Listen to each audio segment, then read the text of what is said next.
आदिवासियों के सबसे बड़े पर्व सोहराई पूरे संथाल परगना प्रमंडल में धूमधाम से मनाया जा रहा है। खास से लेकर आम लोग भी इस पर्व का हिस्सा बन रहे हैं और खुशियां मना रहे हैं, परंतु बहुत कम लोगों को पता है कि संथाल परगना प्रमंडल को छोड़कर राज्य के अन्य हिस्सों और उड़ीसा एवं पश्चिम बंगाल में सोहराई दीपावली के समय मनाया जाता है, जबकि संथाल परगना प्रमंडल में यह पर्व जनवरी महीने में मनाया जाता है। संथाल परगना प्रमंडल में सोहराई पर्व का रिश्ता अंग्रेजों के मार्शल लॉ और 1855 के संथाल हूल विद्रोह से जुड़ा है। संथाल परगना में सोहराई पर्व दोहरी खुशी लेकर आता है। खेतों में तैयार फसल काटने के बाद घर आ जाने से लोग खुशी मनाते हैं। वहीं 1855 में बड़ा संथाल हूल विद्रोह भी इस समय समाप्त हुआ था। इसके बाद संथाल परगना के लोगों को ब्रिटिश शासकों के अत्याचार से निजात मिली थी। सुनील कुमार हांसदा ने बताया कि संथाल परगना में इस पर्व के जनवरी में मनाए जाने के पीछे ब्रिटिश अंग्रेज सरकार के खिलाफ संघर्ष की भी कहानी छिपी है। संथाल परगना में सिद्धू कान्हू के नेतृत्व में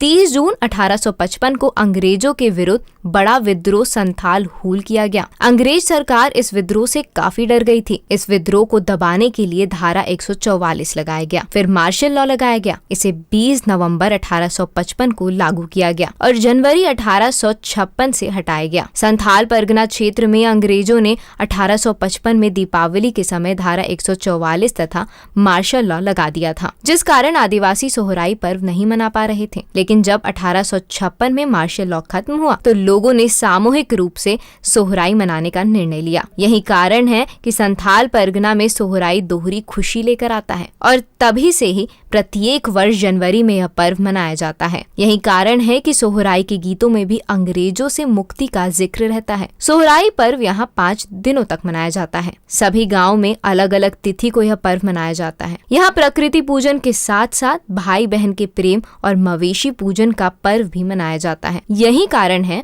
कि इस पूजा के दौरान प्रत्येक दिन मवेशी की पूजा की जाती है। वही अंतिम दिन शिकार के साथ इसका समापन किया जाता है। इस पर्व का समापन मकर संक्रांति के दिन होता है।